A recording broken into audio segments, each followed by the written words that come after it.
Breach जरूर हुई है, बट इसके पीछे कारण बेरोजगारी है और महंगाई है। This is a desperate attempt to divert the attention. गोदी मीडिया के एंकर लोग चिल्ला चिल्लाकर अपना गला फाड़ देते, टीवी की स्क्रीन फाड़ देते। सोचिए, लेकिन ये मुसलमान नहीं है।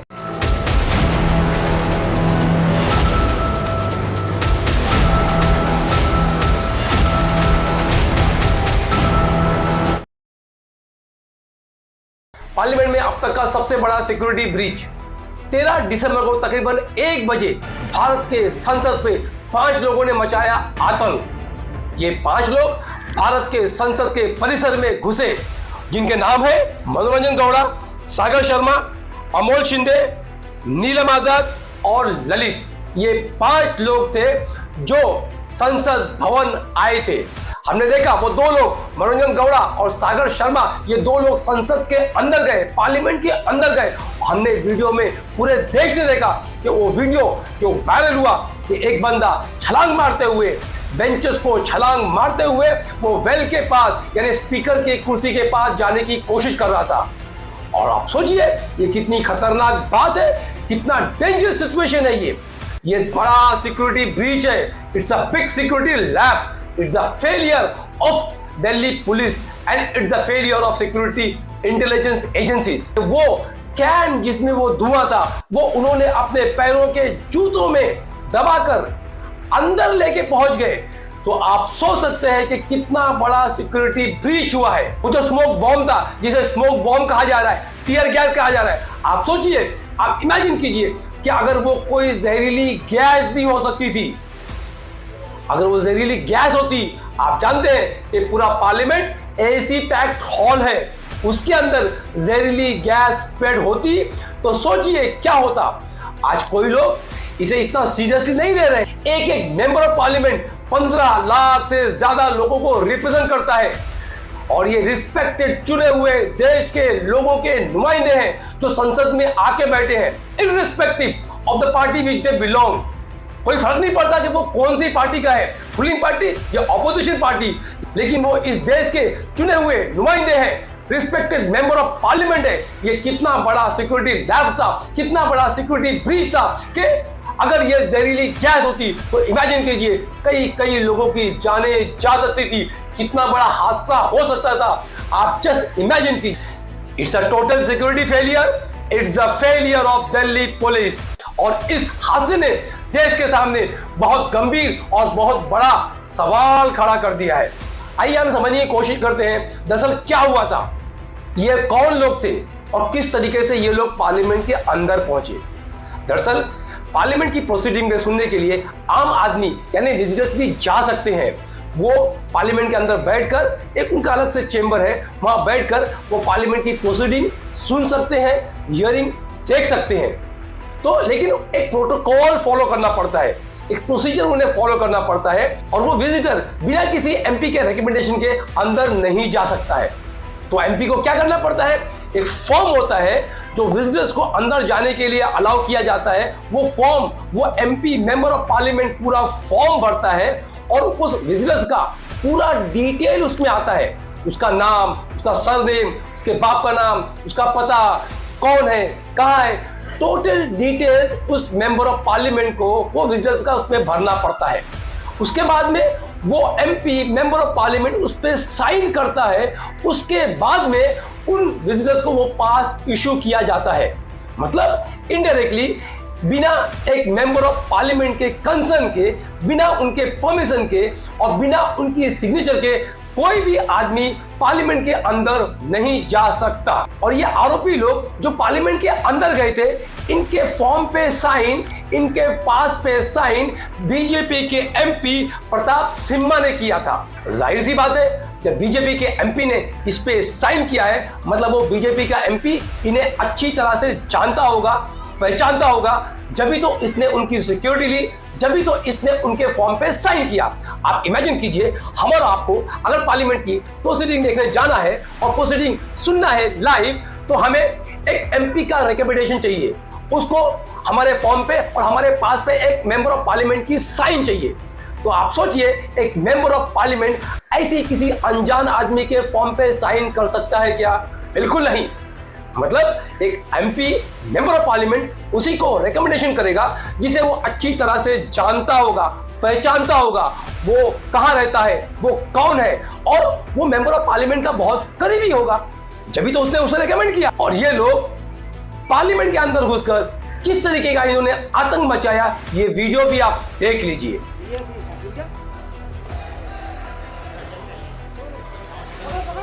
सभा की कार्यवाही 2 बजे तक के लिए स्थगित की जाती है। इधर आप देख पाओगे ये टीयर गैस है।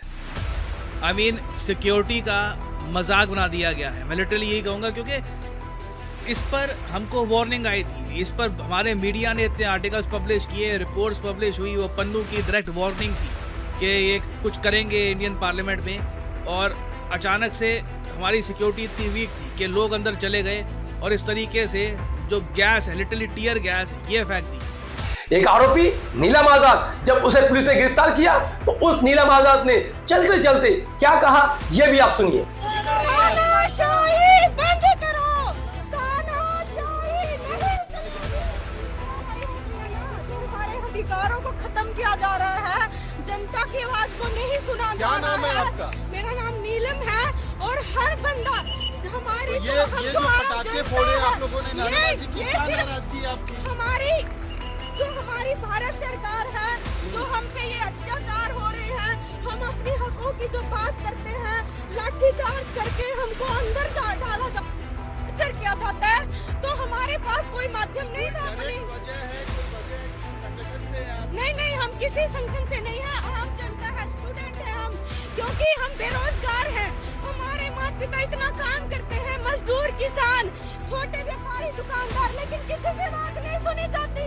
ये हर जगह हमारी आवाज को दबाने की कोशिश करते हैं। ये तानाशाही नहीं चलेगी, तानाशाही बंद करो, तानाशाही बंद करो, तानाशाही नहीं चलेगी। भारत माता की जय। ये लोगों ने ऐसा क्यों किया, इसके पीछे क्या मकसद है, ये कौन लोग हैं, इनका ताल्लुक, इनका कनेक्शन कहां है, ये एक बहुत बड़ी जांच का विषय है। और अब अलग अलग पॉलिटिशियन का अलग अलग बयान आ रहा है। संजय राउत कहते हैं कि ये देश की दशा और देश के हालात सरकार को बताना चाहते हैं, ये भूले भटके लोग हैं। मैं उनको टेररिस्ट नहीं कहूँगा, लेकिन अपने मार्ग से भूले भटके हुए लड़के हैं, इस देश के नागरिक हैं, बच्चे हैं, बेरोजगार हैं, महंगाई बेरोजगारी के बारे में नारे देते हुए अंदर चले गए। और राहुल गांधी ने कहा कि ये भूले भटके लोग हैं, ये बेरोजगार युवा हैं, ये सरकार की नीतियों से, सरकार की पॉलिसी से नाखुश हैं, इसीलिए ये अपनी बात सरकार के सामने रखना चाहते थे, इसीलिए इन्होंने ऐसा किया। सब ब्रीच हुई है, वो है, बट क्यों हुई? जो देश में सबसे बड़ा मुद्दा है, बेरोजगारी का मुद्दा, जो पूरे देश में उबल रहा है, मोदी जी की पॉलिसीज के कारण हिंदुस्तान के युवाओं को रोजगार नहीं मिल रहा है, तो ब्रीच जरूर हुई है, बट इसके पीछे कारण बेरोजगारी है और महंगाई। और राहुल गांधी के इस बोलने पे बीजेपी के एमपी ने क्या कहा, वो भी आप सुनिए। इन लोग जो हार गए चुनाव में, this is a desperate attempt to divert the attention. Rahul Gandhi का स्टेटमेंट देखिए, आज कल परसों उन्होंने जो स्टेटमेंट दिया, अनएम्प्लॉयमेंट के कारण किया है। फिर भी अनएम्प्लॉयमेंट के कारण कोई भी किसी को जाके कुछ भी कर सकते हैं क्या? कोई भी जाके कहीं भी जाके हमला कर सकते हैं क्या? Rahul Gandhi, what are you talking and what you are speaking, are you able to understand? आपको कुछ तो कुछ समझ है या नहीं है? In a way they are trying to support this whatever has happened.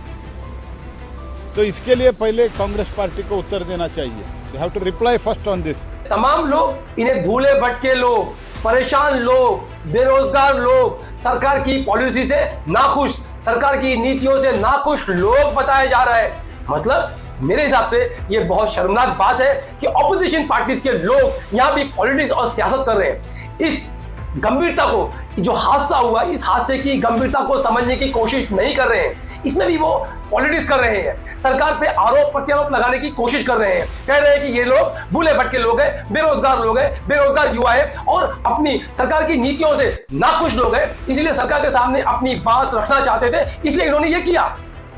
लेकिन इसकी गंभीरता कितनी खतरनाक है, ये शायद मेरे ख्याल से ये रिस्पेक्टेड मेंबर ऑफ पार्लियामेंट को इसका अंदाजा नहीं है। और इस इंसिडेंस को लेके सियासत करना ये मेरे हिसाब से बिल्कुल भी सही बात नहीं है।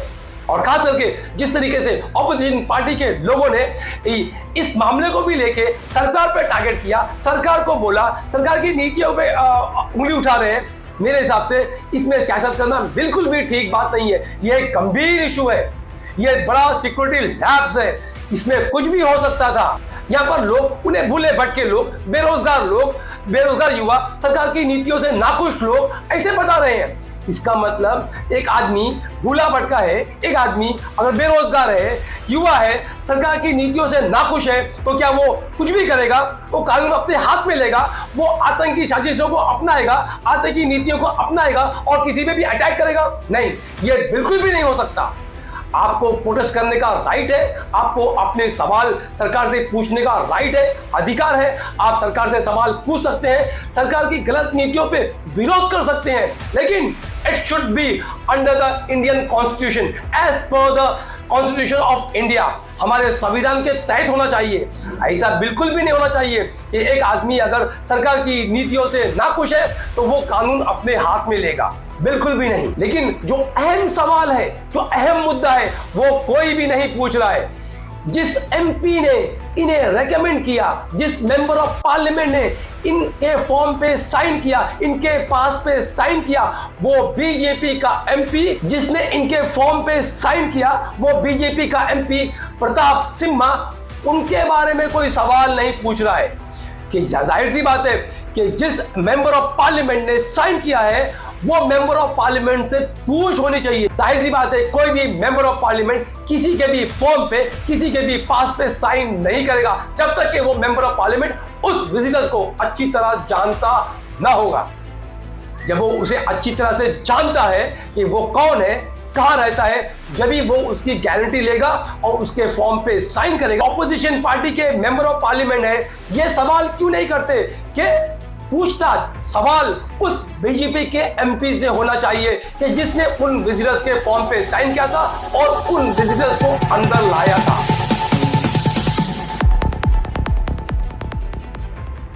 आप इमेजिन कीजिए कि अगर ये जो 5 लोग जिन्होंने आतंक मचाया पार्लियामेंट के परिसर के अंदर, अगर इनमें से एक भी मुसलमान होता तो सोचिए क्या होता।